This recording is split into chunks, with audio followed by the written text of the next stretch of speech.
Hi everyone, today we're going to be talking about what the YouTube world needs. So let's start with the first one. Better access to rigorous education. Now, there's lots of great YouTube educational material out there, but maybe it could be even better. Maybe it could give rigorous historical context to things.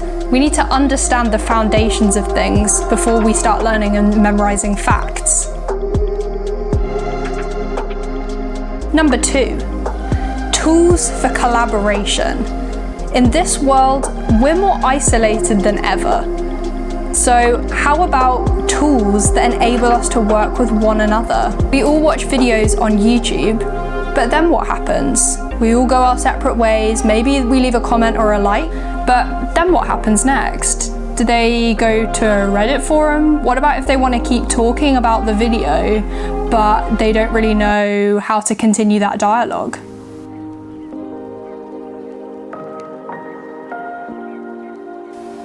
So why a collaboration of science and design? Well, science and design is everything.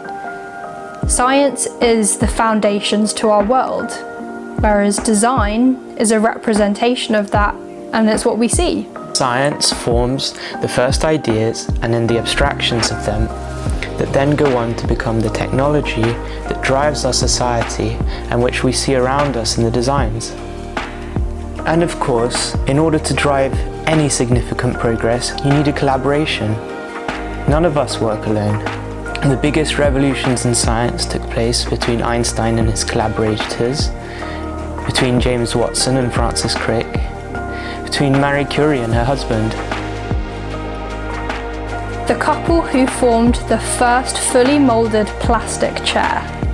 The Great Exhibition of the 1950s, designing cutting-edge textiles and fabric designs, and combining them with furniture. Redefining how we make lighting work in our homes. All of these collaborations formed new ideas in the design world. The next point is that we want to prepare for the future. We want to prepare for the future and take you with us. There's a revolution going on in science, tech, and design. Previous revolutions changed the world around us, transforming society into what we see today. People didn't always live in the cities. We got here because of rapid developments in science. It allowed us to not work the fields anymore, but rather work the factories to produce the tools for the fields. Suddenly, we were transported into the cities and buildings became transformed into multi-story. And these houses would need to be connected, so we would need infrastructure. The entire landscape was changing all around us. And like all revolutions, it began not that beautifully. Scientific progress led to people becoming workhorses. They were taken advantage of. The living conditions were perhaps the worst of all of human history. And so the Industrial Revolution experienced backlashes and refinements, and new designs came into being. This is something that's important to share, and it's important that we can have a dialogue on that. We want to simplify things. We want to simplify our understanding of the world and give simpler explanations. That way, we can better understand how to prepare for the future. The last point is that we should be curiosity-led.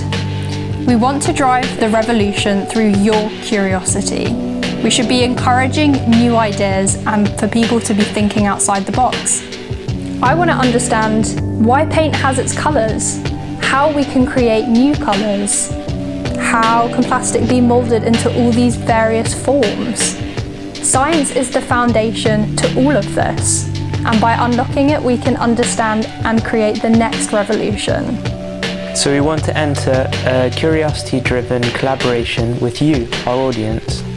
That's a roundup of everything YouTube needs, and it's a microcosm for the world. I really hope you enjoyed watching this video. Make sure to like, subscribe, give it a thumbs up, and we'll see you next time.